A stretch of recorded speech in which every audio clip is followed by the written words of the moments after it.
جو آدمی اللہ کے حضور توبہ کرتا ہے لیکن وہ عزم مصمم نہیں رکھ رہا ہوتا کہ گناہ ختم کرنے کا، گناہ سے مکمل اجتناب کا پختہ ارادہ نہیں ہوتا، بس زبان سے کہہ رہا ہوتا ہے، دل سے نہیں کہہ رہا ہوتا، توبہ یا اللہ میری توبہ، کوشش کر کے آنسو بھی لے آتا ہے کہ چلو میں شاید اللہ کو یہ بتا سکوں کہ میرے آنسو بھی نکل آئے، لیکن دل اس کا اس گناہ سے ہٹنے کا نہیں ہوتا ہے۔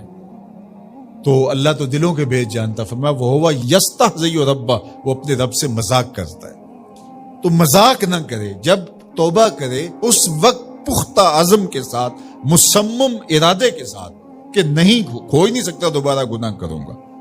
بعد میں اگر اس سے ہو گیا تو وہ ایک الگ بات ہے، لیکن اگر اس نے کہا چلو میں توبہ کے لفظوں کی رسم تو ادا کرتا ہوں، قائم رہ سکا ٹھیک ہے، نہ رہ سکا پھر بھی ٹھیک ہے، اس گناہ کو چھوڑنے کو، رشوت کو چھوڑنے کو، برائی کو چھوڑنے کو جی نہیں چاہ رہا اس کا، لیکن وہ اوپر سے کہہ رہا ہے شبرات کا موسم ہے، سب رو رہے ہیں، سب توبہ کر رہے ہیں، چلو تم بھی ساتھ شامل ہو جاؤ، توبہ کے عنوان سے گفتگو سنیے، چلو توبہ توبہ پکار اٹھو۔ نہیں، ایسا نہیں ہے۔ وہ یستہزئ ربہ، وہ اپنے رب سے مذاق کرتا ہے۔ سچی توبہ کی 3 شرطیں میں نے بتائیں جو علماء نے بیان فرمائی۔ ایک تو گناہ ترک کر دے، ایک عزم مصمم کرے کہ آئندہ نہیں کروں گا، اور ایک جو گناہ کیا ہے اس سے اس کو شرمندگی ہو۔ کس سے شرمندگی؟ اپنے رب سے، لوگوں سے نہیں کہ پتہ چل گیا ہے۔ کچھ لوگ ہوتے ہیں جرم کرتے ہیں تو اچانک وہ راز فاش ہو جاتا ہے اور لوگوں میں رسوائی ہوتی ہے تو پھر وہ پکا ارادہ کرتے ہیں دوبارہ نہیں کریں گے، تو وہ اس لیے کر رہے ہوتے ہیں کہ لوگوں کے سامنے رسوائی نہ ہو۔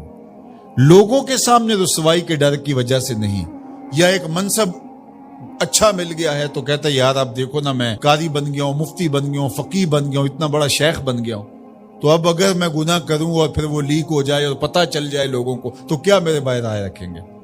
تو وہ صرف اپنے اس منصب کے لیے توبہ کر رہا ہے، حقیقت میں وہ اللہ سے شرمندہ نہیں ہے۔ تو علماء نے کہا کہ وہ پھر توبہ نہیں ہوگی۔ توبہ اللہ سے حیا آ گئی، اللہ سے شرمندگی کہ میرے مالک میں تیرا بندہ ہوں اور تیرے حکم کو توڑ رہا ہوں۔ سچے دل سے یوں توبہ کی، ارادہ پختہ کیا کہ آئندہ نہیں کروں گا، اور جو ہوا اس سے بالکل اجتناب کا ارادہ ہی نہیں کیا، اجتناب کر کے کھڑا ہوا اور توبہ کر لی، تو 1000 بار بھی آئے گا اس کا در رحمت کھلا پائے گا۔ لیکن اگر وہ مذاق والی توبہ کی کہ بس اوپر سے توبہ، اس کو پتہ ہے کہ میں قائم نہیں رہنا، تو وہ توبہ نہیں ہے، وہ اللہ سے یستہزئ ربہ، وہ اپنے رب سے مذاق ہے۔ توبہ کی، پھر توبہ کی، توبہ کی، پھر توبہ کی، پھر توبہ کر کے توڑ دی، میری اس توبہ پہ توبہ توبہ توبہ کر اٹھی۔ تو یہ توبہ نہیں ہے۔ توبہ یہ ہے کہ بس پختہ ارادے کے ساتھ کی جائے۔ تو فرمایا کہ 100 بار توبہ شکستی باز آ، 100 مرتبہ بھی تو نے توبہ توڑ دی ہے، لیکن توبہ تو نے پکی کی تھی لیکن توڑ دی، واپس پھر بھی آ جا۔ وہ یہ نہیں کہے گا تو توڑ کے آیا ہے، اب تیرا اعتبار نہیں رہا، بے اعتباریا تیری توبہ قبول نہیں، تو 1000 بار بھی توبہ توڑ کے آیا ہے، مالک کی دہلیز پہ آیا، وہ کریم اتنا ہے پھر معاف فرما دے۔ اللہ اکبر۔